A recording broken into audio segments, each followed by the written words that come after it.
Agora a gente vai falar sobre capacitismo. O que é isso? Você já ouviu essa expressão? A nossa fisioterapeuta vai nos ajudar a entender um pouquinho mais sobre essa expressão. Bem-vinda novamente. Obrigada. Então você trouxe esse tema e eu quero entender um pouquinho mais sobre isso. Conta tudo para nós. Ótimo. Agradeço pela abertura. Eu acho que é um tema bastante importante da gente trazer para as famílias. Porque o que acontece? Capacitismo é uma expressão que a gente usa para definir um preconceito que é quando a gente se dirige a uma pessoa com deficiência. Então, ser capacitista é usar expressões preconceituosas para pessoas com deficiência. Então, por exemplo, quando a gente se refere a uma pessoa com deficiência visual e chama a pessoa de cego. Quando a gente se refere a uma pessoa com deficiência física que usa a cadeira de rodas para se locomover e chama essa pessoa, por exemplo, de cadeirante. É como se a gente, com essa expressão, a gente definisse a pessoa apenas por essa característica. Como se a gente desconsiderasse todas as outras características, todas as outras qualidades. E isso é uma coisa que a gente tem que trazer, né, à tona, falar mais sobre isso, porque muitas vezes a pessoa pode até usar essa expressão sem uma má intenção, né? Por desconhecimento. Então, hoje a gente vem trazendo mais esse tema à tona, né? Para que realmente a gente possa tratar as pessoas de maneira igual, né? Sem usar expressões preconceituosas. Você atende várias crianças com problemas respiratórios, com problema neurológico. E como que você trata essas crianças? Como que você chama elas? Como que você se refere a elas com as suas colegas de trabalho? Ótimo. Ótima pergunta essa. Porque por muito tempo a gente escutava expressões como crianças especiais, crianças deficientes. E o que foi mudando ao longo do tempo? De que quando a gente coloca essa característica, digamos, como se fosse um adjetivo, crianças especiais e crianças deficientes, é como se a gente desconsiderasse todo o restante da criança, né? Então, sempre que eu me refiro às crianças, eu uso o nome da criança, eu uso as características que a criança me apresenta. Então, tem crianças que são mais comunicativas, tem crianças que são mais sorridentes, tem crianças que são mais sérias, e isso a gente se refere a todas as crianças, lógico, né? Qualquer criança. E quando a gente vai pensar, tá, mas e se eu quero dizer que a criança tem uma dificuldade motora, né? Então, por exemplo, uma criança que tem um diagnóstico de paralisia cerebral, qual que é a forma correta, né, da gente se dirigir a essa criança? A gente vai falar que essa criança é uma criança com deficiência. E por que isso não é preconceito? Porque a gente diz que ela tem a deficiência, mas a gente não nivela ela como se ela se resumisse à deficiência. Então, a criança vai ter inúmeras características e a deficiência é uma delas. Então, a gente não simplifica essa criança, a gente valoriza a criança na sua totalidade. Então, todas as crianças que apresentam alguma deficiência, o correto é a gente chamá-las... Crianças com deficiência. E não colocar o nome... aquela criança com autismo, aquela criança... Então, quando tu usa a expressão criança com autismo, criança com paralisia cerebral, também está correto. Porque tu também está usando essa característica como uma das características.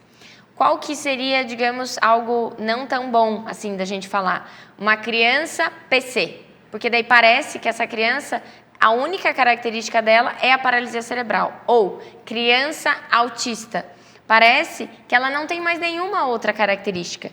Então, criança com autismo, você está dizendo que uma das características dela é que ela tem autismo. Do mesmo jeito que tu poderia dizer que é uma criança com deficiência visual, né? Que é uma criança que tem uma menor acuidade, que tem mais dificuldade para enxergar, por exemplo. Ou uma criança com deficiência auditiva, ao invés de dizer uma criança surda, né?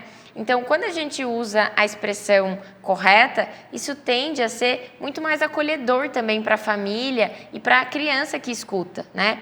E lógico, isso não é só da criança, se a gente vai falando de um adulto também, claro, né? Então, uma pessoa com deficiência, né?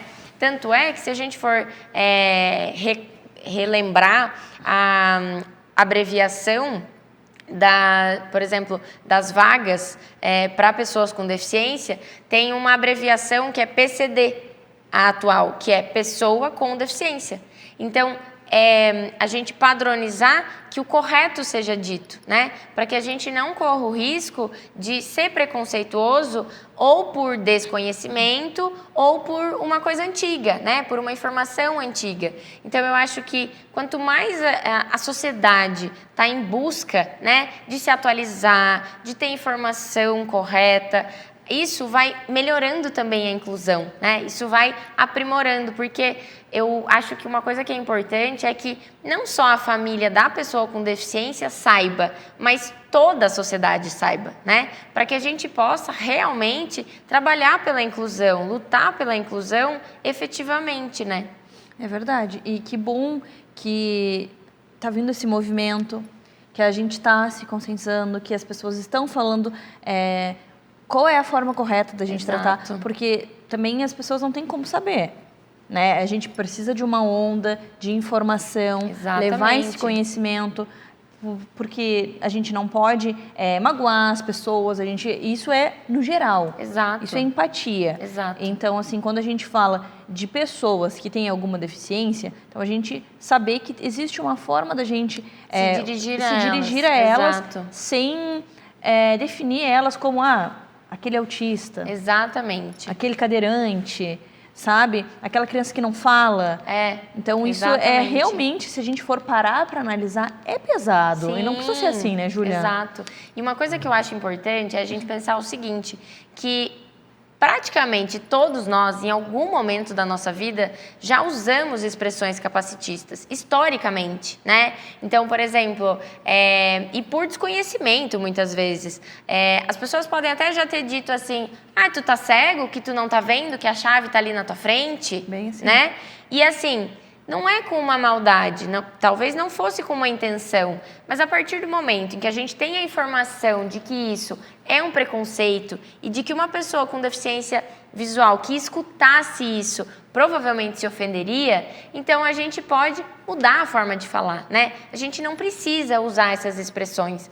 E isso que eu acho importante da gente estar trazendo isso no programa, né? Com certeza. Para difundir essa informação. Porque o fato de antes a gente ter errado e usado uma expressão equivocada não impede que a partir de agora a gente possa se dirigir da forma correta. Não, e até assim, eu já presenciei uma rodinha de amigos e a pessoa ali no celular, nossa, é um autista ali, não sai do celular. Exatamente. Poxa, é tão pesado, né? Exatamente. E são coisas que podem ser evitadas, né? Então, eu acho que a partir do momento em que a gente tem esse olhar na totalidade, né, da pessoa, a gente consegue valorizar. E a partir do momento em que a gente tem essa reflexão, a gente valoriza a pessoa como um todo, né? Então, por exemplo, quando a gente pensa que uma criança tem paralisia cerebral, essa não é a única coisa que ela tem, né? Não é a característica que define ela. Então, muitas vezes ela vai ser o quê?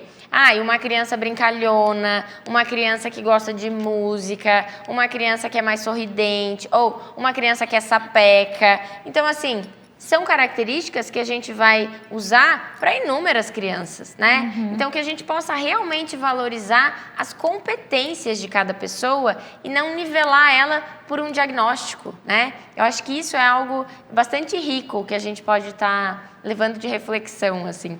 Adorei esse tema, te agradeço por me ensinar tanto e eu espero que você também reflita sobre esse assunto e se policie. Vamos ter mais respeito, vamos ter mais empatia e tratar as pessoas não pelo seu diagnóstico, mas pelo que elas são, Sim, né? Obrigada. Pela sua essência, exatamente. Muito obrigada. Obrigada. E até a próxima.